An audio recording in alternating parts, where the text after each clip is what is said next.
Welcome friends.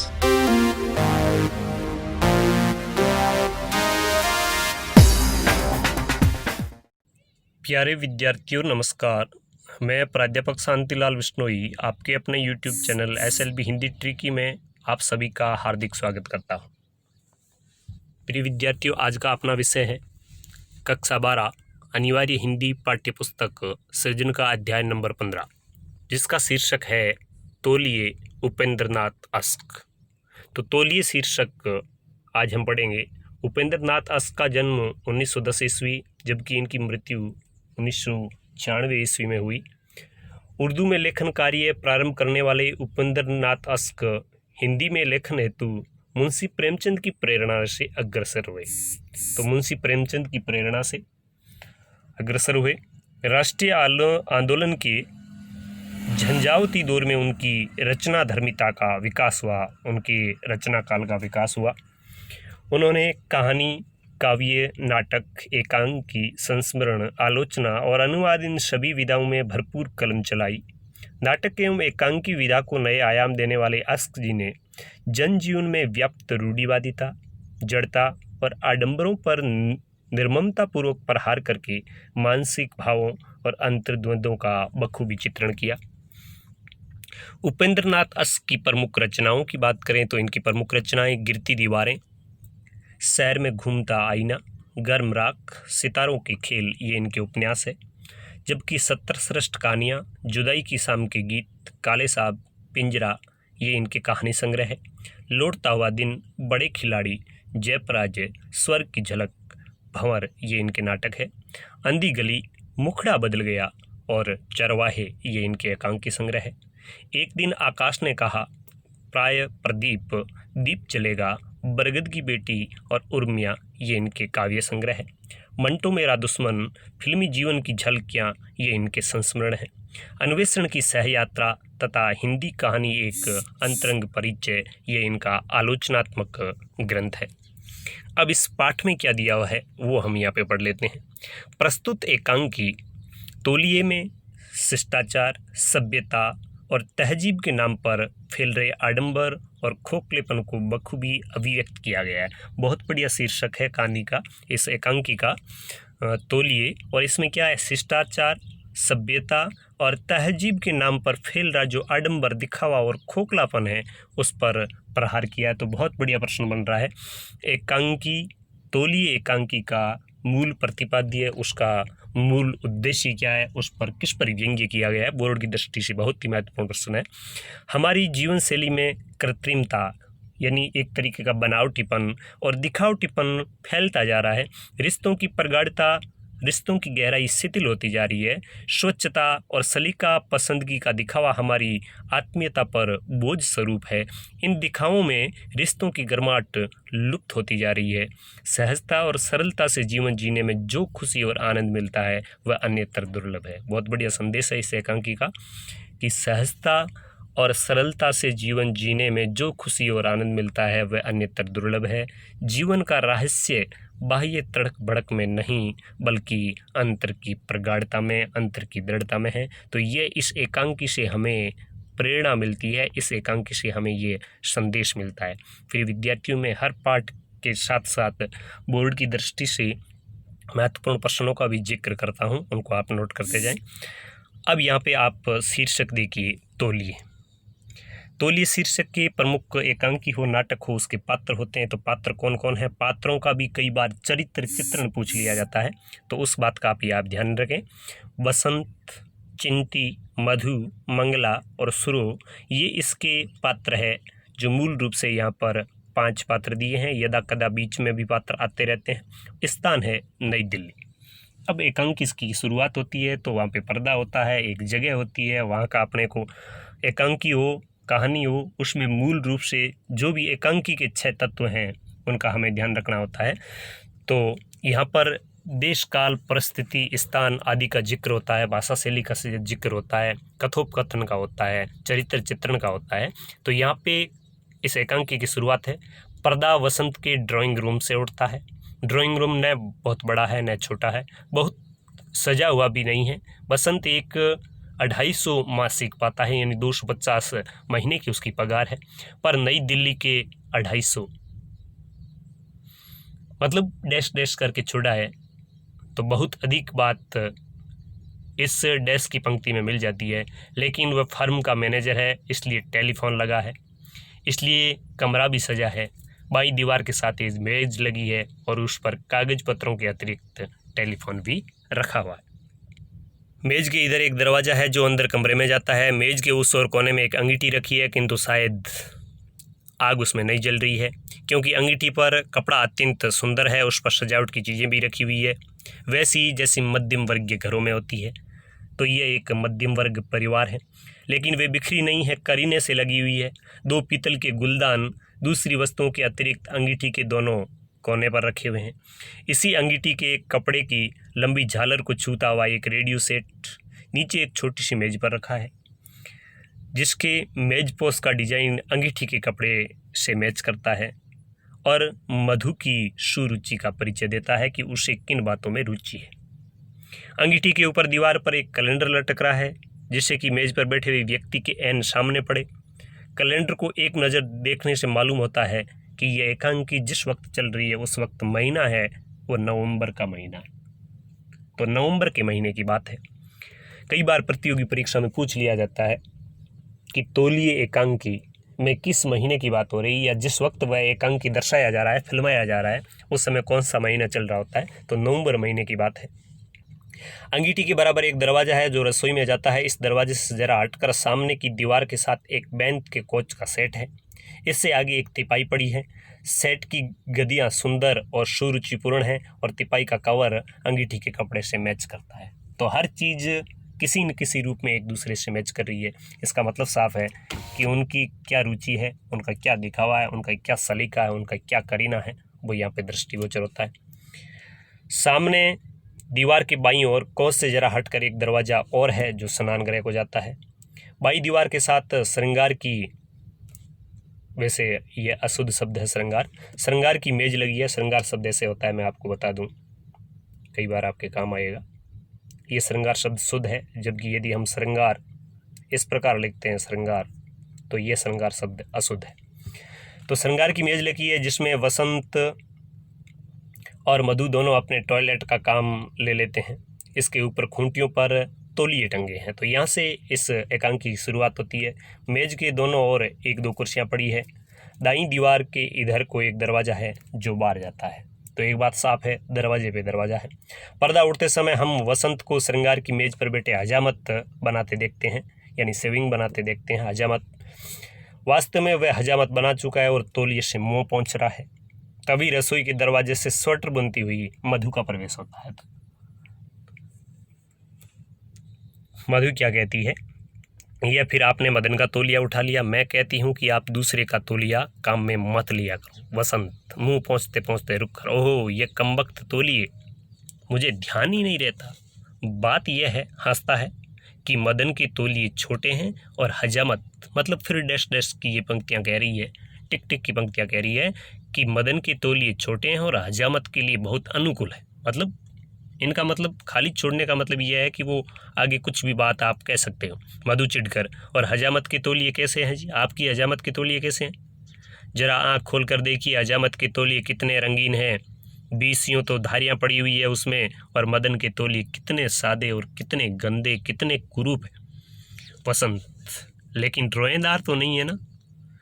मधु व्यंग्य दोनों है, रोएदार भी है, सुंदर भी है, चिकने भी है। आंखें बंद करके आदमी दोनों का अंतर बता सकता है। मैं कहती हूँ लेकिन आप अंतर नहीं कर सकते। बसंत निरुत्तर होकर, वास्तव में उसके पास कोई उत्तर नहीं है, निरुत्तर होकर वो कह रहा है, वास्तव में मेरा ध्यान दूसरी ओर था। लाओ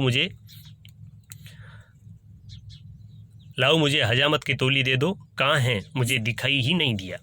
मधु खूंटी पर टंगा तौलिया उठाकर, यह तो टंगा है सामने, फिर भी आपको दिखाई नहीं दिया। वसंत, मैंने ऐनक उतार रखा है और ऐनक के बिना तुम जानती हो हमारी सारी दुनिया नहीं के बराबर है।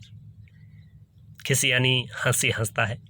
मधु, जी आपकी दुनिया भी गजब है, जाने आप किस दुनिया में रहते हैं। अब तो ऐनक नहीं, ऐनक हो तो कौन सा आपको कुछ दिखाई देता है, मतलब ऐनक है तो भी आपको कुछ दिखाई नहीं देता। मुंह फुला धम से कोंच में धंस जाती है। जो बरामदा है, जो आता है उसमें धंस जाती है और चुपचाप स्वेटर बुनने लगती है। वसंत हजामत का सामान रखता है और फिर अचानक उसकी ओर देखता है। वसंत कह रहा है, तुमने मुंह फुला लिया, नाराज होगी? मधु व्यंग्य से, मैं नहीं, मैं नाराज नहीं हूँ। वसंत, तुम्हारा ख्याल है कि मैं इतना मूर्ख हूँ जो ये भी नहीं पहचान सकता? मधु उसी तरह हंसकर, मैं कब कहती हूँ, कहती तो सब कुछ है, लेकिन क्या कह रही है, मैं कब कहती हूँ? वसंत सामान वैसे ही कुर्सी की छोड़कर कुर्सी उसकी ओर घुमाते हुए, मैंने तुमसे कितनी बार कहा है कि अपने भावों को छिपा लेने की निपुणता तुम्हें प्राप्त नहीं है। तुम्हारी उपेक्षा, तुम्हारा क्रोध, तुम्हारी समस्त भावनाएं तुम्हारी आकृति पर प्रतिबिंबित होती है, मतलब तुम्हारे चेहरे पर सब कुछ दिखता है। तुम्हें मेरी आदतें बुरी लगती है, पर मैंने तुम्हें अंधेरे में नहीं रखा। अपने संबंध में, अपने स्वभाव के संबंध में सब कुछ बता दिया है। मैंने अपने सब पत्ते तुम्हारे सामने खोल दिए। मधु मेज पर रख दिए थे। उसी तरह व्यंग्य से हंसकर कहती है, मैं कब इनकार करती हूँ, मतलब मैंने कौन सी बात है वो नहीं बताई। वसंत, तुम्हारी यह हंसी कितनी विषैली है, कितनी जहरीली है। इसी तरह विष घोल घोल कर तुमने अपने स्वास्थ्य का सत्यानाश कर लिया है। मधु चुप रहती है। वसंत, मैं तुम्हें किस प्रकार विश्वास दिलाऊं कि मैं सफाई का बड़ा भारी समर्थक हूँ? मधु हंसती है, इसमें क्या संदेह है? वसंत, और मुझे स्वयं गंदगी पसंद नहीं है। मधु सिर्फ हंसती है। वसंत, मैं तुम्हारी तरह एरिस्टोक्रेटिक वातावरण में नहीं पला हूँ, एक ऐसे आरामदायक और स्वच्छंद वातावरण में नहीं पला हूँ। मुझे नजाकतें नहीं आती। हमारे घर में सिर्फ एक तौलिया होता था और हम 6 भाई उसी तौलिए से काम लेते थे। मधु कह रही है, आप मुझे अरिस्टोक्रेट कहकर मेरा उपहास करते हैं, मेरी हंसी उड़ाते हैं। मैं कब कहती हूँ कि 10-10 तौलिए हों? वसंत, 10 और किस तरह होते हैं? नहाने का अलग, हजामत बनाने का अलग, हाथ मुंह पोंछने का अलग, और फिर तुम्हारे और मदन के अलग अलग, मतलब एक घर में 10 तौलिए तो हो गए। मधु पहलू बदल कर, बात का रुख मोड़कर, लेकिन मैं पूछती हूँ इसमें दोष क्या है? जब हम खरीद सकते हैं तो क्यों न 10-10 तौलिए रखें? कल परमात्मा न करें हम इस योग्य रहें या न रहें, तो मैं आपको दिखा दूँ कि किस तरह गरीबी में भी सफाई रखी जा सकती है। तौलिए न सही, खादी के अंगोचे सही, कुछ भी रखा जा सकता है, लेकिन जिस तौलिए से किसी दूसरे ने बदन पोंछा हो, उससे किसी प्रकार कोई अपना शरीर कैसे पहुँच सकता है? वसंत कहता है, मैं कहता हूँ हम 6 भाई एक ही तौलिए से बदन पोंछते थे। मधु कह रही है, लेकिन बीमारी हो गई तो? वसंत कह रहा है, हम में से किसी को कभी कोई बीमारी नहीं हुई। मधु कह रही है, पर चर्म रोग तो हो सकता है। वसंत कह रहा है, तुम्हें और मदन को तो कोई बीमारी नहीं, फिर रोग इस तरह बढ़ता भी नहीं है। रोग बढ़ता है कमजोरी से। जब हमारे शरीर में रोग से लोहा लेने वाले लाल कीटाणु कम हो जाते हैं, तब चूहा सेदन शाह की बात तुम जानती हो। एक वृत्तांत दिया है, चूहा सेदन शाह। प्रश्न बहुत बढ़िया बन रहा है कि वसंत ने चूहा सेदन शाह का उदाहरण देकर क्या सिद्ध करने का प्रयास किया, या वसंत ने बीमारी की मूल जड़ किसे बताया? तो बीमारी की मूल जड़ बताया था कि रोग प्रतिरोधक क्षमता कम हो जाती है, रोग से लड़ने वाले कीटाणु जब अपने शरीर में कम हो जाते हैं तब। मधु कह रही है, चूहा सेदन शाह ये माँ से और कौन है? तो वसंत कह रहा है कि शिकार करने के विचार से कुछ अफसर चूहा सेदन शाह गए, मतलब एक जगह का नाम है। उनमें अमेरिका के रॉकफेलर ट्रस्ट के कुछ डॉक्टर भी थे। लंच के समय उन्हें पानी की आवश्यकता पड़ी। बेरे में आकर बताया कि गांव में कोई कुआं नहीं है, लोग जोहड़ का पानी पीते हैं। डॉक्टरों को विश्वास नहीं आया कि भला जोहड़ का पानी भी कोई पी सकता है। प्रिय विद्यार्थी ध्यान दीजिए, कहाँ किस जगह की बात हो रही है? चूहा सेदन शाह की, और अमेरिका के डॉक्टर है वो इस बात को देख रहे हैं, क्योंकि जोहड़ का पानी मेला चिकट था। ऐसी कोई ही बीमारी होगी जिसके कीड़े उस पानी में न हो, और चूहा सेदन शाह के जाट हष्ट पुष्ट और लंबे तगड़े। ऐसा विषैला, ऐसा गंदा पानी पीने के बाद भी। मधु, तो क्या आप चाहते हैं कि हम जोड़ का पानी पीना शुरू कर दें? वह फिर हंसती है। वसंत उठकर कमरे में घूमता है और कहता है तुम इस तरह अपनी विषाक्त हंसी बिखेर सकती हो, तुम इस तरह अपनी विषाक्त हंसी बिखेर सकती हो। उसके सामने रुककर तुम्हें मालूम हो कि अमेरिका के डॉक्टर वहीं रहे, एक जाट के रक्त का उन्होंने विश्लेषण किया, मालूम हुआ कि उसमें रोग का मुकाबला करने वाले लाल कीटाणु रोग की मदद करने वाले कीटाणुओं से कहीं ज़्यादा है।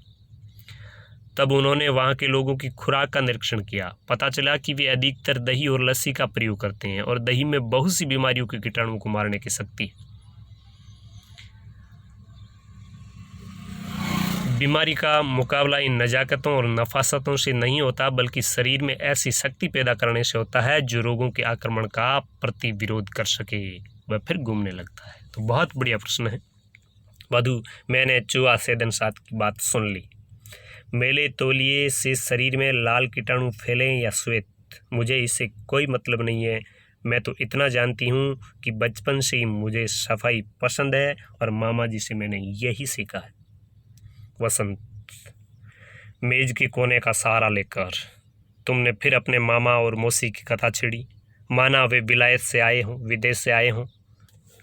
वसंत कह रहा है तुमने फिर अपने मामा और मौसी की कथा छेड़ी, माना वे विलायत से आए हों, किंतु इसका मतलब यह तो नहीं कि जो वे कहते हैं वे वेद वाक्य है। वेद वाक्य का मतलब बिल्कुल सही वाक्य, तो जो वो कह रहे हैं वो वेद वाक्य है, ये तो कोई ज़रूरी नहीं है।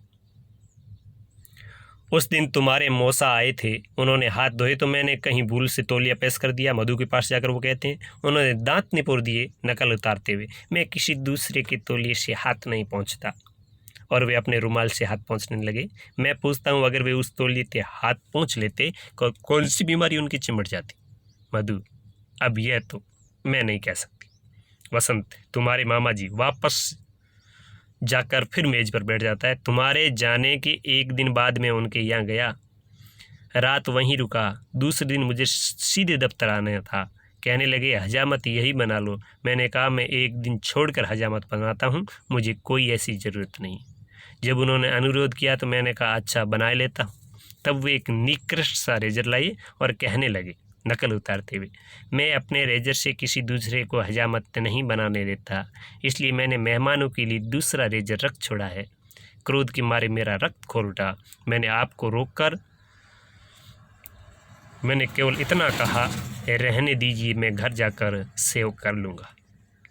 मधु, मामा जी ऐसा नहीं कह सकते। वसंत अपनी बात जारी रखते हुए, इस पर शायद उन्हें महसूस हुआ कि मुझे उनकी बात बुरी लगी और उन्होंने मुझे अपने ही रेजर से हजामत बनाने पर विवश कर दिया, किंतु मेरे हजामत बनाने के बाद मेरे ही सामने ब्लेड उन्होंने लॉन में फेंक दिया और नौकर से कहा कि रेजर को सेटरलाइज कर लाएं। नकल उतारते हुए, मामा जी, वो तुम्हारे मामा जी। मधु कहती है मैं कहती हूँ आप उनके स्वभाव से परिचित नहीं, आपको बुरा लगा। स्वच्छता की भावना भी काव्य और कला की भांति है। बहुत बढ़िया पंक्ति है, बहुत बढ़िया प्रश्न बन रहा है, इसको आप नोट कर लें। मधु ने ऐसा क्यों कहा कि स्वच्छता की भावना भी काव्य और कला की भांति है, यानी जिस प्रकार काव्य और कला में स्वच्छता, एकनिष्ठता, पूर्ण लगन जरूरी है, उसी प्रकार स्वच्छता भी काव्य और कला की भांति है। वह भी त्याग चाहती है, वह भी लगाव चाहती है, वह भी समर्पण चाहती है। बसंत आवेग में आकर उसके पास आता है, क्यों काव्य और कला को अपनी इस घृणा में घसीटती हो? तुम सरे ऐसे वातावरण में पले हुए लोगों की नफासत में नफरत की भावना काम करती है। ऐसे लोगों में शरीर से, गंदगी से, जीवन से नफरत की नफरत है उनके जीवन में। मधु चुप रहती है। वसंत, और मुझे जीवन से घृणा नहीं है। वसंत कह रहा है मुझे जीवन से घृणा नहीं है।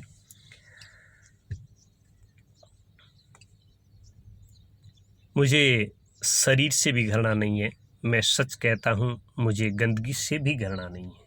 तो वसंत ने ऐसा क्यों कहा कि मुझे जीवन से घृणा नहीं, मुझे शरीर से घृणा नहीं, और सच कहूँ तो मुझे गंदगी से भी घृणा नहीं। गंदगी से घृणा होनी चाहिए, लेकिन क्यों नहीं है?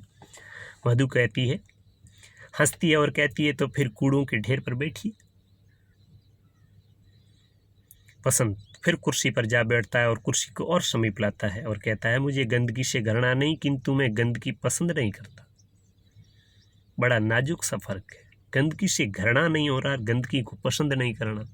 बहुत बढ़िया प्रश्न है कि वसंत की दृष्टि में गंदगी से घृणा नहीं होना और गंदगी पसंद नहीं करना, इन दोनों बातों में क्या अंतर है। तो गंदगी से घृणा नहीं होना मतलब ऐसा नहीं है कि गंदगी से हम नाक से कोड़ें, बल्कि गंदगी पसंद न हो। तो दोनों बात बिल्कुल सही कही है। यदि हमें जीवन का सामना करना है तो रोज़ गंदगी से 2-4 हाथ धोना पड़ेगा, इसलिए हम घृणा तो कर नहीं सकते। तो फिर इससे घृणा कैसी? गंदगी भी होगी, हमें साफ भी करनी पड़ेगी।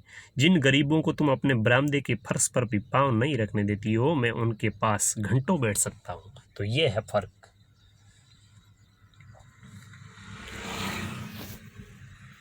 मधु हंसती है। वसंत, और मैंने ऐसे गंदे इलाकों में जीवन के निरंतर कई वर्ष बिताए हैं जहाँ तुम्हारी स्वच्छता की सनक तुम्हें गुजरने तक नहीं दे सकती, समझी? मधु, वहीं बैठे और स्वेटर बुनते हुए, पर अब तो आप विपन्न नहीं हैं, अब तो आप गंदे इलाकों में नहीं रहते। विपन्नता की व्यवस्था को मैं समझ सकती हूँ, किंतु गंदेपन का स्वभाव मेरी समझ से दूर की वस्तु है। वसंत मधु की बात सुनकर कहता है, तो तुम्हारे विचार से मैं स्वभाव से गंदा हूँ?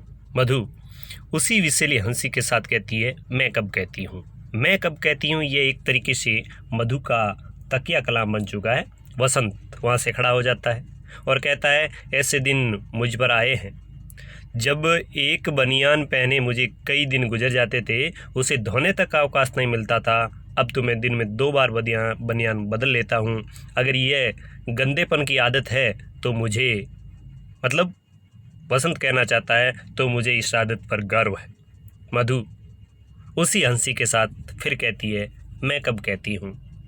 वसंत कहता है, स्वच्छता बुरी नहीं है, पर तुम तो हर चीज़ को सन की हद तक पहुँचा देती हो और सन से मुझे चिढ़ है। फिर वह कमरे में घूमने लगता है।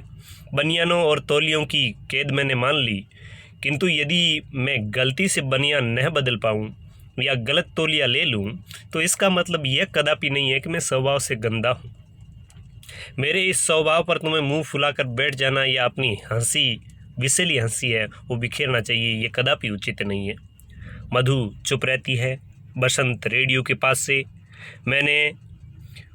वसंत कह रहा है, तुमने अपने आप को इन मिथ्या आडंबरों में, इन मिथ्या बंधनों में इतना जकड़ लिया है कि मेरा जरा सा खुलापन तुम्हें अखरता है। अपने सिद्धांतों को तुमने सनक की हद तक पहुंचा दिया है। उसी और निमो, वो दोनों कहाँ हैं? या वसंत कहना चाह रहा हो कि उसी और निमो को देखो, उनका स्वभाव कैसा है और तुम्हारा स्वभाव कैसा है। मधु बुनना छोड़ देती है और कहती है, आपने फिर उसी और निमो की बात चलाई, उसी और निमो से मेरी तुलना क्यों? वसंत हंसते हुए कहता है, कल मिल गई बाजार में, मैंने पूछा निमो आई नहीं, इतने दिन हो गए। कहने लगी, हमको चाची से डर लगता है। फिर हंसता है। मधु उसी विषैली हंसी के साथ, मैं उन्हें खा जो जाती हूँ। क्या खाओगी तो तुम क्या, पर वे बच्चियाँ हैं। खाओगी तुम क्या, लेकिन वो बच्चियाँ हैं। मधु व्यंग्य से हंसती है और कहती है, बच्चियाँ, वो और बच्चियाँ? वसंत उसके व्यंग्य को सुना अनसुना करके तिपाई पर बैठते हुए कहता है, हंसना उनका स्वभाव है, वे हंसेगी तो बेबात की बात पर हंसेगी, और तुम्हारा एटिकेट बस दबे दबे घुटे घुटे फिरो। मतलब व्यंग्य कर रहा है। बेजारी से सिर हिलाकर उठाता है, जो आदमी जी भर खा पी नहीं सकता, हंस और हंसा नहीं सकता, वह जीवन में कर ही क्या सकता है। बहुत बढ़िया पंक्ति है, जीवन जीने की एक अच्छी सीख मिल रही है। जो व्यक्ति खा पी नहीं सकता, हंस और हंसा नहीं सकता, वह जीवन में कर ही क्या सकता है, मतलब वह कुछ नहीं कर सकता। चिंताओं और आपत्तियों के बंधन नहीं, क्या कम है? चिंता और आपत्तियाँ उनके बंधन है जो जीवन को शिष्टाचार की बेड़ियों से जकड़ दिया जाए। यह न करो, वह न करो, ऐसे न बोलो, वैसे न बोलो, इन आदर्शों का कोई अंत नहीं है। तो बसंत के कहने का आशय है कि खुला खाओ पियो, हंसो हंसाओ, और जीवन है, उस जीवन को जीवन के ढंग से जियो। मधु चुप रहती है। बसंत फिर कहता है, और फिर तुम्हारे इन शिष्टाचार में वह संदिग्धता कहाँ है, वह स्वच्छता कहाँ है, वह शालीनता और पवित्रता कहाँ है? तुम्हारे आने से पहले मैं, देव और नारायण एक ही लिहाफ में बैठ जाते थे। एक लिहाफ, लिहाफ मतलब ओढ़ने का वस्त्र, एक ही लिहाफ में बैठ जाते थे। जरा कल्पना तो करो, सर्दियों की सुबह या शाम एक ही चारपाई पर, एक ही रजाई घुटनों पर ओढ़े 4-5 मित्र बैठे हैं, गप्पें चल रही है, सुख दुख की बातें हो रही है, वहीं चाय आ जाती है, साथ साथ बातें होती है, साथ साथ चुस्कियाँ लगती है। इस कल्पना में कितना आनंद है, कितनी पवित्रता है। ये तुम्हारे आने से पहले होता था। अब मित्र आते हैं, अलग अलग कुर्सियों पर बैठ जाते हैं, एक दूसरे पर बोझ मालूम होता है। फिर वह जोश से कहता है, चिड़िया तक को फटकने नहीं देती अब तुम बिस्तर के पास। मैं तो इस तकलीफ में घुटा जाता हूँ, तकलीफ मतलब परेशानी, जाकर कुर्सी पर बैठ जाता हूँ और हजामत का सामान ठीक करने लग जाता है। मधु, मैं तकलीफ स्वयं पसंद नहीं करती, पर जब दूसरों को सफाई का कुछ ख्याल न हो तो विवश होकर इससे काम लेना पड़ता है। आप ही बताइए, कितने लोग हैं जिन्हें सफाई की आदत है, कितने हैं जो हमारी तरह पाँव धोकर रज़ाई में बैठते हैं। मतलब हम पाँव धोकर रज़ाई में बैठते हैं, हमें सफाई की आदत है, अन्य लोगों को नहीं है। वसंत वहीं से पाँव धोने की मुसीबत रज़ाई में बैठने का लुप्त ही किरकिरा कर देती है। वसंत कह रहा है कि जब पाँव धोने की मुसीबत आती है तो रज़ाई में बैठने का वो लुप्त नहीं रहता। मधु, कुत्ता भी बैठता है तो दुम हिलाकर बैठता है। मनुष्य स्वभाव से ही स्वस्थता प्रेमी है। मैं गंदे लोगों से घृणा करती हूँ। इतना कहकर वह फिर स्वेटर बुनने लगती है। वसंत मुड़कर, घृणा? यही तो मैं कहता हूँ, तुम्हें मुझसे घृणा है, मेरे स्वभाव से घृणा है, और तुम्हारा वातावरण मेरे वातावरण से घृणा करता है। मधु उसी विशेली हंसी के साथ कहती है, ये आप कह सकते हैं, मैं कब कहती हूँ? वसंत, तुम्हें मेरी हर एक बात से घृणा है, मेरे खाने पीने से, उठने बैठने से, हंसने बोलने से। मैं जब हंसता हूँ सीना फुलाकर हंसता हूँ, और इसीलिए उसी और निमो मेरी हंसी को, मेरे व्यवहार को पसंद करते हैं और मैं उनके व्यवहार को पसंद करता हूँ। मधु स्वेटर को फेंककर आपने फिर उसी और निमो की कथा छेड़ी। मुझे हंसना बुरा नहीं लगता, पर समय कुसमय का भी ध्यान होना चाहिए। उस दिन पार्टी में आते ही उसी ने मेरे कान पर चुटकी ले ली, नीमो ने मेरी आंखें बंद कर दी। कोई समय था इस तरह हंसी मजाक करने का? मुझे हंसी मजाक से घृणा नहीं है, लेकिन मुझे अशिष्टता से घृणा। तो प्रिय विद्यार्थियों, यहाँ पे बहुत बढ़िया प्रश्न ये बन रहा है कि वसंत और मधु की चारित्रिक विशेषताओं का तुलनात्मक अध्ययन कीजिए। मतलब ठीक विपरीत एक चीज़ जो मधु को पसंद है वह वसंत को नापसंद है, तो तुलनात्मक चारित्रिक विशेषताओं का अध्ययन। बहुत बढ़िया प्रश्न बनेगा। वसंत कह रहा है उसी, मधु कह रहा है परले सिरे की अशिष्ट और असभ्य लड़की है। मदन की वर्षगांठ के दिन वे आए थे। नीमो इतनी चंचल लड़की है, पर वह तो बैठ गई एक और यह नवाबजादी सैंडल समेत आ बैठी मेरे सामने टांगे पसारे हुए। मेरे सामने आ बैठी और उसके गंदे सैंडल मेरी साड़ी के बिल्कुल समीप आ गए। आप इस अशिष्टता को शौक से पसंद करें, मैं तो इसे कदापि पसंद नहीं कर सकती। जिसे बैठने उठने बोलने का सलीका नहीं, वह मनुष्य क्या वह पशु है। बहुत बढ़िया प्रश्न बन रहा है कि मधु की दृष्टि में मनुष्य कब नहीं रह जाता, मनुष्य कब पशुत्व को प्राप्त कर लेता है। वसंत गरज कर, वसंत कह रहा है पशु, तो तुम मुझे पशु समझती हो। अब कहा तो वसंत को नहीं है, लेकिन फिर भी वसंत कह रहा है कि तो तुम मुझे पशु समझती हो। ऐसा क्यों कहा? क्योंकि उसी और नीमो का जैसा स्वभाव है वैसा ही वसंत का है। तुम मनुष्य की प्राकृतिक भावनाओं को बांध कर रखना चाहती हो कठिन सिद्धांतों की बेड़ियों में, ताकि उसकी रूह ही मर जाए। मुझे यह सब पसंद नहीं और इसलिए तुम मुझसे घृणा करती हो। तुम्हारी इस विषाक्त हंसी में मैं जानता हूँ कितनी घृणा छिपी है, और मुझे डर है कि किसी दिन मैं सचमुच पशु नहीं बन जाऊँ। अभी मेरा जी चाहता था कि इस जलील से तौलिए को उठाकर बाहर फेंक दूं, और मेरा जी चाह करता है कि मैं तुम्हारी इस हंसी का गला घोंट दूं। घृणा, तुम मेरी हर बात से घृणा करती हो, मुझे पशु समझती हो, इसलिए मेरा मन भी कुछ ऐसा करने को करता है। मधु स्वेटर उठाते हुए भरे गले से, आप नाक हर बात को अपने पे लेते हो। अपनी कल्पना से मेरे दिल में वे बातें देखते हो जो मैं स्वप्न में भी नहीं सोचती। मुझे आपसे घृणा है या नहीं, इसे मैं ही जानती हूँ, पर आपको मुझसे ज़रूर घृणा है। आपने मुझसे शादी कर ली है, मैं जानती हूँ क्यों कर ली है, ये भी जानती हूँ, लेकिन विवाह के लिए आपका तैयार हो जाना यह नहीं बताता कि आपको मुझसे नफरत नहीं है। इसका क्रोध चाहे अब आप मेरी सफाई पर निकालें, चाहे मेरी पोशाक पर, चाहे मेरे स्वभाव पर। वसंत, ये तुम क्या कहती हो? मधु कह रही है, मेरा ख्याल था मैं आपको सुख पहुंचा सकूंगी,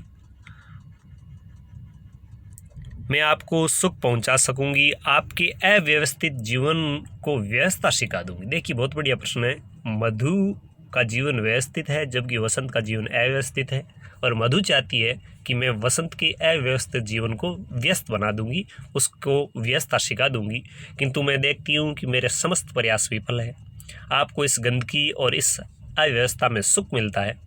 आपको मेरी व्यवस्था, मेरी सफाई बुरी लगती है। मैं आपकी दुनिया में नहीं रहूँगी, मैं आज ही चली जाऊँगी।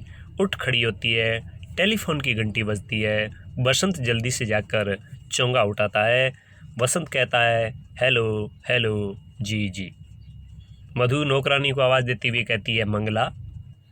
नौकरानी आती है, मंगला स्नान घर के दरवाजे से आती है और कहती है, जी बीबी जी। मधु, मेरा बिस्तर तैयार कर और मेरा ट्रंक इस कमरे में ले आ। ट्रंक मतलब जिसके अंदर बिस्तर वगैरह जो रखे जाते हैं, ट्रंक। मंगला, बीबी जी आप ट्रंक क्यों मंगवा रहे हैं, बिस्तर तैयार क्यों करवा रहे हैं? मधु कहती है, मैं जो कहती हूँ उठा ला। मंगला चली जाती है। वसंत, जी जी बहुत अच्छा कहते हुए चोंगा रख देता है और हंसता हुआ आता है। वसंत, मैं कहता हूँ तुम अपना सामान बांधने की सोच रही हो, पहले मेरा सामान तो ठीक कर दो। मुझे पहले गाड़ी से बनारस जाना है, अभी साहब ने आदेश दिया है, अपना सामान बाद में बांधना। हंसता है और पर्दा गिरता है। कुछ क्षण बाद पर्दा फिर उठता है। कमरा वही है, सामान भी वही है, सिर्फ इतना अंदर है कि वहाँ मेज थी, वहाँ एक पलंग बिछा है और टेलीफोन उसके सिराने पर एक तिपाई पर रखा है। मेज ड्राइंग टेबल की जगह चला गया है और श्रृंगार की मेज अपनी कुर्सी के साथ दाएं कोने में सरक गई है। पलंग पर मधु लिहाफ घुटनों पर लिए दीवार के सहारे अन्य मनसक सी आधी बेटी आधी लेटी।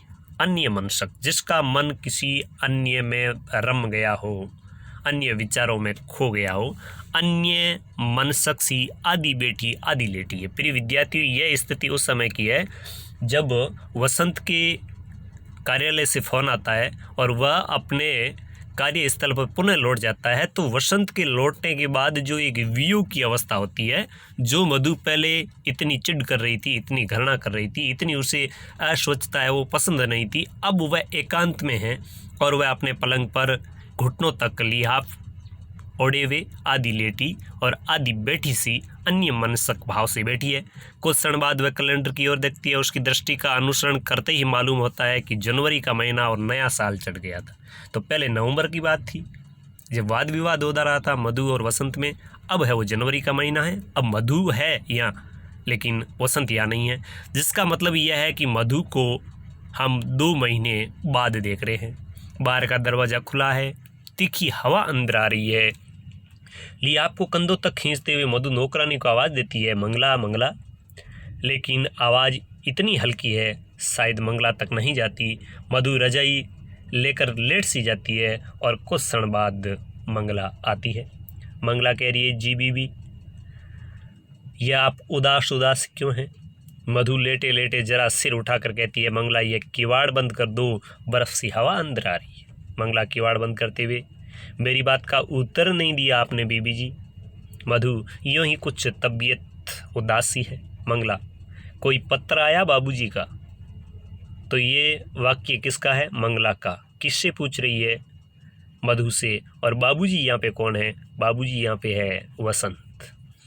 तो वह कह रही है, कोई खत आया बाबूजी का? मधु कह रही है, आया था, शायद आज कल में आ जाए। मंगला कह रही है, तो फिर तो यह बड़ी खुशी की बात है। मधु विषाद से हंसकर, विषाद का अर्थ पीड़ा, दुख, तबीयत कुछ भारी भारी सी है, शायद सर्दी के कारण। दरवाजे पर दस्तक होती है। मधु जरा उठकर कहती है कौन?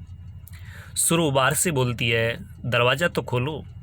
मधु बैठकर कहती है मंगला जरा किवाड़ खोलना। मंगला दरवाज़ा खोलती है। सुरु और चिंती आती है। मधु रजाई परे करके अरे सुरु अरे चिंती तुम यहाँ कैसे? सुरु आज ही सवेरे यहाँ उतरी हैं। चिंती कह रही है माता जी प्रयाग जा रही थी, सरिता बहन का ख्याल था कि वे दिल्ली भी देखते चलें। मधु कह रही है ठहरी कहाँ हो? चिंती कह रही है कनॉट पैलेस में मलिक चाचा के यहाँ ठहरी है। देर से उनका अनुरोध था कि दिल्ली आए तो हमारे भी यहाँ ठहरें। मधु कह रही है मुझे एक पत्र तक नहीं लिखा। इतने दिनों से मैं कह रही कि दिल्ली आओ तो हमारे भी यहाँ आना। सुरु कह रही है सबसे पहले तुम ही से मिलने आई हैं। माता जी कहती थी कि कुतुब मीनार देखना हो और कुतुब मीनार देखने जाओ तो वहाँ पर भी जाना। चिंती मैंने कहा कुतुब मीनार एक तरफ और मधु बहन एक तरफ, यानी कुतुब मीनार को देखने में जो आनंद हमें नहीं मिलता वह तुमसे मिलकर मिल रहा है। मधु कहका लगाती है, ठाका लगाकर हंसती है। सुरो और फिर 2 घंटे से मारामारी फिर रही हैं तुम्हारी तलाश में। मधु लेकिन पता तो मेरा तुम्हारे पास था। चिंती सुरु बहन भूल गई, इन्होंने तांगे वाले को भैरव मंदिर चलने के लिए कह दिया। मधु आश्चर्य से भैरव मंदिर वहाँ पे क्यों गई? चिंती कह रही है तांगे वाला ले गया सब्जी मंडी कहीं 30 हजारी के गिरजे के पास। मधु कह रही है गिरजे के पास वहाँ क्यों गए? फिर जोर से ठाका लगाती है। चिंती अपनी बात जारी रखते हुए कहती है तब इन्हें ख्याल आया कि मंदिर तो हनुमान का है। फिर नई दिल्ली वापस आई। मधु फिर जोर से हंसती है। सुरु कहती है और तब पता चला कि हम लोग तो यूं ही परेशान होते हैं, तुम्हारा घर तो बिल्कुल पास ही था।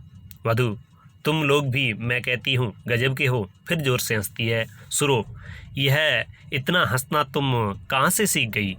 तुम तो जन्म से ही छिड़ी एक बोझिल स्वभाव की, एक चिड़चिड़े स्वभाव की थी, तुमने ये इतना हंसना कहाँ से सीख लिया? चिंती कहती है भाई साहब ने सिखा दिया, इतने जोर से कह लगाना। कहाँ है वे? मधु बनारस गए हुए हैं 2 महीने से, वहाँ के फर्म का मैनेजर बीमार पड़ गया, शायद आजकल में आ जाएं। चिंती अच्छे तो है। मधु अच्छे हैं, मौज में हैं, लेकिन तुम खड़ी क्यों हो? इधर आ जाओ बिस्तर पर। नौकरानी को आवाज़ देती है मंगला मंगला। सुरु और चिंती कुर्सियों पर बैठने लगती है। मधु अरे कुर्सियाँ छोड़ो, बस चली आओ इधर, पलंग पर बैठते हैं लियाफ लेकर। तो विद्यार्थियों यहाँ पे आप एक बात को नोटिस करिए कि जो मधु अलग अलग कुर्सियों पर बैठना पसंद करती थी, गंदगी जिसको बिल्कुल पसंद नहीं थी, स्वच्छता शालीनता और सलीका पसंद था, वह कह रही है कुर्सियाँ छोड़ो, बस चली आओ इधर, पलंग पर बैठते हैं। तो ये सब प्रेम भाव होता है। जब अपने लोग अपने से दूर होते हैं तब उनकी अहमियत हमें पता लगती है। सुनो लेकिन मेरे पाँव, हंसकर कहती है, और मैं धो नहीं सकती, सर्दी है, मेरे पाँव खराब है, मैं धो नहीं सकती। मधु कह रही है अरे क्या हुआ तुम्हारे पाँव को, जुराबें तो पहन रखी है तुमने। चिंती कह रही है पर तुम्हारा बिस्तर खराब हो जाएगा, क्योंकि ये सुरु और चिंती इनके स्वभाव से पहले परिचित है। मधु कह रही है कुछ नहीं होता बिस्तर को, मेरे बिस्तर का ख्याल छोड़ो, बस चली आओ इधर, यह किवाड़ बंद कर दो, बर्फ सी हवा अंदर आ रही है। मंगला आती है। मंगला आपने आवाज़ दी थी बीबी जी। मधु मंगला चाय बना कर लाओ। चिंती किवाड़ बंद कर देती है। तीनों घुटनों पर लिहाफ लेकर आराम से बिस्तर पर बैठ जाती है। सुरु कहती है पुष्पा की शादी हो रही है अगले महीने। मधु चौंक कर खुशी से, लेफ्टिनेंट वीरेंद्र के साथ? चिंती वह सलमा लमटिक सा आदमी, जोर की हवा चले तो उड़ता चला जाए। मैं तो सोचती हूँ कि उसे पुष्पा जैसी मोटी मुटलों से प्रेम हुआ तो आखिर हुआ कैसे? मधु कह रही है और मैं इस बात पर हैरान हूँ कि पुष्पा उसे पसंद ही कैसे करती है।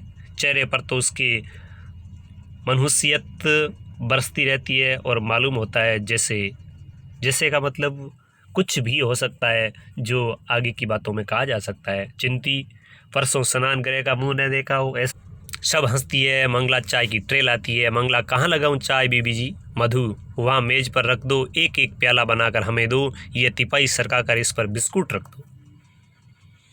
सुरो आश्चर्य से मधु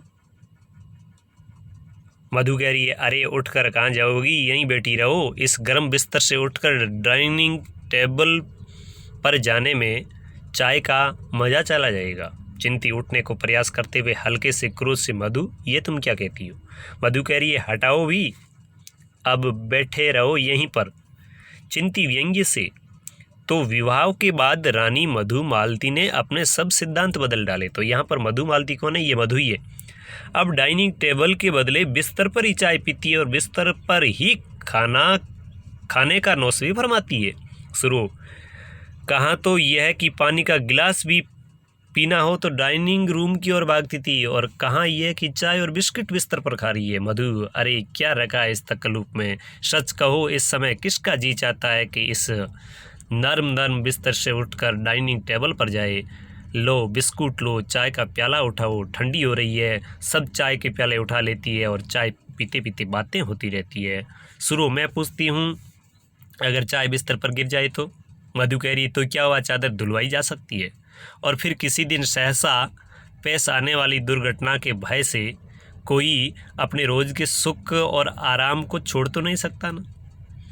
शुरू सुख और आराम व्यंग्य से कहती है, तुम बिस्तर पर चाय पीने का बहुत बड़ा सुख समझती हो। फिर हंसती है और चिंती कहती है, तो फिर तुम्हारी वो सभ्यता और संस्कृति कहाँ गई? चिंती कहती है कि फिर सभ्यता और संस्कृति वो तुम्हारी कहाँ गई? मधु कहती है कि मानव की आधारभूत भावनाओं पर नित्य नए दिन चढ़ते चले जाने वाले पर्दों का नाम ही तो संस्कृति है। बहुत बढ़िया है। प्रश्न बन रहा है कि मधु की दृष्टि में संस्कृति की परिभाषा क्या है?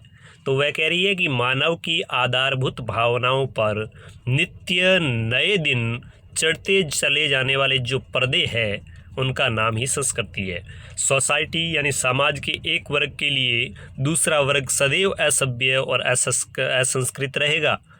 फिर कहाँ तक आदमी सभ्यता और संस्कृति के पीछे भागे? शुरू कह रही है, ये तुम क्या कह रही हो? तुम्हारा व्यवहार ऐसा कैसे बदल गया? क्या तुम चाहती हो कि इतना कुछ सीख समझकर मनुष्य फिर पहले की भांति बर्बर बन जाए? मधु कह रही है, नहीं, बर्बर बनने की क्या ज़रूरत है? मनुष्य सीमाओं को छूता हुआ क्यों चले? मध्य का मार्ग क्यों न अपनाए? न इतना खुले की बर्बर दिखाई दे और न इतना बंदे की वसन की दिखाई दे। महात्मा बुद्ध ने कहा था। शुरू हंसकर, महात्मा बुद्ध, ये तुम्हें क्या हो गया? तुम इतनी कैसे बदल गई? सदियों पुराने गले सड़े विचारों को तुम आज की सभ्यता पर लादना चाहती हो। चिंती कह रही है, मनुष्य हर घड़ी हर पल प्रगति के पथ पर अग्रसर है। आज के सिद्धांत कल काम न देंगे और कल के परसों नहीं देंगे। बर्नार्ड शॉ ने कहा था। तो ये बात किसने कही? बर्नार्ड शॉ ने। तो महात्मा बुद्ध ने क्या कहा था? ये मधु की पंक्ति। बर्नार्ड शॉ ने क्या कहा था? यह चिंती की पंक्ति। ये बिल्कुल परीक्षा में पूछी जा सकती है। मधु व्यंग्य से हंसकर, बर्नार्ड शॉ, हटाओ, क्या बेमजा बहस ले बैठी हो? मंगला, चाय का एक एक कप और बनाओ। चिंती कहती है, बस भाई अब तो चलेंगे, इतनी देर हो गई हमें यहाँ आए। मंगला, हाथ धुला दो हमारा। मधु कह रही है, अरे भाई एक एक प्याला तो और लो। सुनो, नहीं मधु, अब चलेंगे, वहाँ सब लोग परेशान हो रहे हैं। हमने कहा था हम केवल मधु का घर देखने जा रहे हैं, 1 आध घंटे में लौट आएंगे। यहाँ आते ही आते 2 घंटे लग गए। चिंती, स्नान गृह किधर है? हम वहीं हाथ धो लेते हैं। मधु कहती है, अरे क्या धोगी इस सर्दी में हाथ? सुनो, नहीं भाई, हाथ तो हम जरूर धोएंगे, चिप चिप कर रहे हैं। मधु, तो मरो, मतलब सर्दी में धो, हाथ ठंडे करो। मंगला से कहती है, मंगला इनके हाथ धुलवा दो। सुनो, बाथरूम? मधु, अरे बाथरूम में जाकर क्या करोगी, इस बरामदे में ही धो लो। किवाड़ खोलकर सुरु और चिंती हाथ धोती है। मधु चुपचाप अपने प्याले में बची हुई शेष चाय है वो पीती है। सुरु गीले हाथ लिए वापस आकर कहती है, तौलिया कहाँ है? मधु कह रही है, तौलिया नहीं दे गई मंगला? अच्छा, वह ले लो जो खूंटी पर टंगा है। सुरु क्रोध से, मधु तुम भली भांति जानती होगी ये तौलिया किसी दूसरे का है। मधु कह रही है, मंगला इन्हें अंदर से एक धुला हुआ तौलिया ला दो। चिंती भी गीले हाथ लिए आती है। मंगला तौलिया ले आती है और दोनों हाथ पहुँचती है। मधु, मैं कहती हूँ अभी कुछ देर बैठते हैं। चिंती, नहीं भाई, अब कल आने का प्रयास करेगी। हाथ पहुँचकर तौलिया कुर्सी की पीठ पर रख देती है। मधु कह रही है, प्रयास नहीं, जरूर आना, भूलना नहीं, और खाना भी यही खाना है। सुरो, हाँ हाँ अवश्य आएगी। मधु उठने का प्रयास करती है। अब उठने का तकल्लुफ न करो, बैठे रहो। अपने गर्म लियाफ में दरवाज़ा हम बंद किए जाती है, बर्फ़ सी हवा अंदर आ रही है, हंसती हुई दरवाज़ा बंद करके सुरो चली जाती है। मधु कह रही है मुझे एक प्याला और बना दो मंगला। मंगला प्याला बना कर देते हुए कहती है ये कौन थी बीबी जी? मधु कह रही है मेरी सहेलियाँ थी, कॉलेज में हम साथ साथ पढ़ती थी, हॉस्टल में भी हम साथ साथ रहती थी, कुछ क्षण चुपचाप चाय पीती है और फिर कहती है मंगला। मंगला कह रही है जी बीबी जी। मधु कह रही है मंगला जरा मेरी ओर देखकर तो बता क्या मैं सचमुच बदल गई हूँ? मंगला चुप रहती है। मधु मन ही मन कहते हैं जैसे अपने आप से कह रही हो। वह कह रही है मेरी सहेलियाँ कहती है मैं बदल गई हूँ, पड़ोसिन भी यही कहती है, मेरी ओर जरा देखकर बता तो मंगला क्या मैं वास्तव में बदल चुकी हूँ? मंगला मैं तो आठों पैर आपके पास रहती हूँ बीबी जी, मैं क्या जानूँ? मधु अपनी बात जारी रखते हुए मेरी आंखों में देखकर बता मंगला क्या मैं बदल सकी हूँ? इन आंखों में घृणा की झलक तो नहीं? मंगला आश्चर्य से घृणा आप में बिल्कुल नहीं। मधु मेरे व्यवहार में तकल्लुफ़ और बनावट तो नहीं? मंगला उसी आश्चर्य से बनावट और तकल्लुफ़ हो ही नहीं सकती।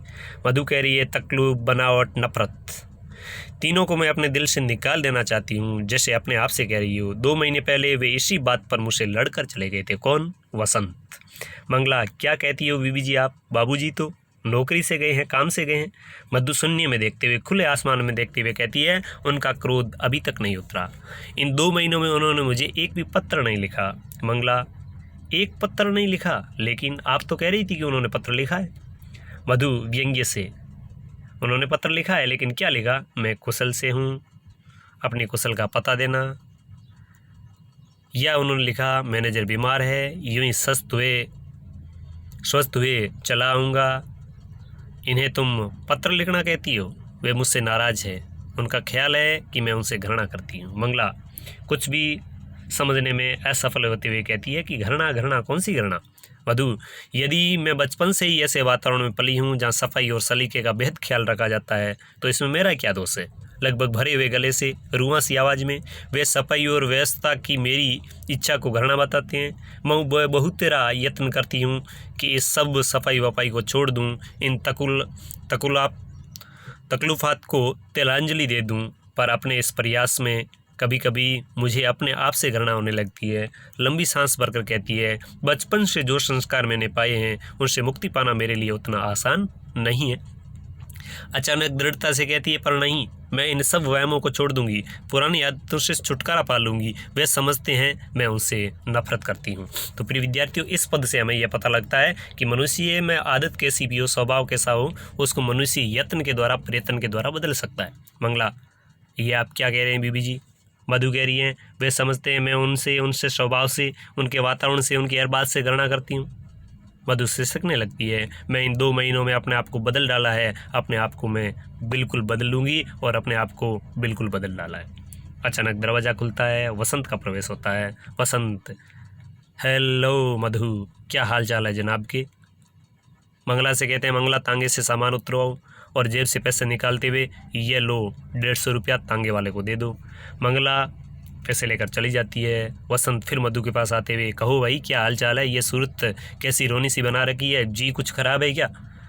मधु जो इन बीच पलंग से उतर आई है हंसने का प्रयास करते हुए कह रही है सूखा जाड़ा पड़ रहा है, जुकाम है मुझे 3-4 दिन से। वसंत कह रहा है मैंने तुम्हें कितनी बार कहा है कि अपने स्वास्थ्य का ध्यान रखो। सेहत सेहत सेहत, दुनिया में जो कुछ है सेहत है। जीवन में तुम्हारी ये सफाई और सुगढ़ता, ये नजाकतें इतना काम नहीं देगी जितनी सेहत। यदि ये ठीक नहीं रहती तो ये सब किस काम की? अगर ठीक है तो फिर उनकी कोई ज़रूरत नहीं।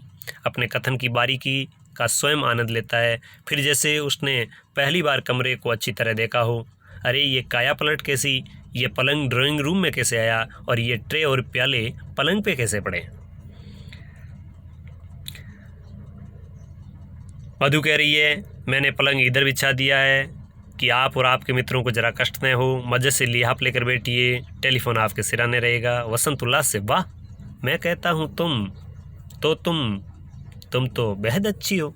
मधु मैं स्वयं अपनी सहेलियों के साथ इसीलिए आप में बैठी रहती हूँ। वसंत आश्चर्य मिश्रित उल्लास से सच? मधु उसकी ओर प्रशंसा की इच्छुक प्यार भरी दृष्टि से देखते हुए हाँ, चाय भी हमने यहीं पे पी है। वसंत प्रसन्नता से वाह, मैं कहता हूँ अब तुम जीवन का रहस्य समझ पाई हो, जीवन का भेद बाह्य तड़क भड़क में नहीं, अंतर की दृढ़ता में। बहुत बढ़िया प्रश्न है कि ये किसका है, ये वाक्य किसका है, किससे कहा जा रहा है कि जीवन का भेद बाह्य तड़क भड़क में नहीं, अंतर की दृढ़ता में है। यदि हमारी प्रतिरोध शक्ति, हमारी पावर ऑफ रेसिस्टेंस कायम है, इसी में जीवन का आनंद है।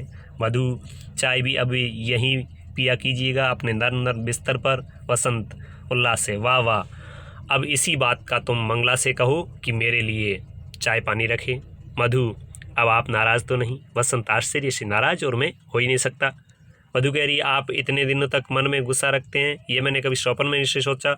वसंत और आश्चर्य से, गुस्सा कब रखा? मधु, 2 महीने से आपने ढंग से पत्र नहीं लिखा। वसंत, पर मैंने पत्र लिखे थे। मधु कह रही है, पत्र लिखे थे, और पत्र में क्या लिखा? जी मैं कुशल से हूँ, अपनी कुशल का पता देना, इसे पत्र लिखना कहते हैं क्या? वसंत जोर से कहका लगाता है, तो तुम इसका कारण यह समझती हो कि मैं तुमसे नाराज़ हूँ? पगली, तुमसे भी कोई नाराज़ हो सकता है क्या? मधु, पर 2 पंक्तियाँ तो लिख देते। मधु, वसंत कह रहा है, 2 पंक्तियाँ लिखने का भी अवकाश नहीं मिल गया, तुम इसी को बहुत समझो, ये भी अवकाश मिला 2 पंक्तियाँ लिखने का। मधु, अच्छा आप जाकर हाथ मुँह धो लीजिए, मैं चाय तैयार करती हूँ। वसंत, मैं कहता हूँ तुम कितनी अच्छी हो। मधु मुस्कुराते हुए, अच्छा चलिए पहले हाथ मुँह धोकर कपड़े बदलिए। वसंत, यह फिर तुमने कपड़े बदलने की पख लगाई? मधु, क्यों, कपड़े न बदलिएगा? एक रात और एक दिन गाड़ी में सफ़र करके आए हैं, मार्ग की धूल सारे शरीर पर पड़ी हुई है। चलिए जल्दी हाथ मुँह धोकर कपड़े बदलिए, मैं इतने में चाय तैयार करती हूँ। वसंत को स्नान घरे के दरवाजे की ओर धकेल देती है और नौकरानी की आवाज़ देती है, मंगला मंगला।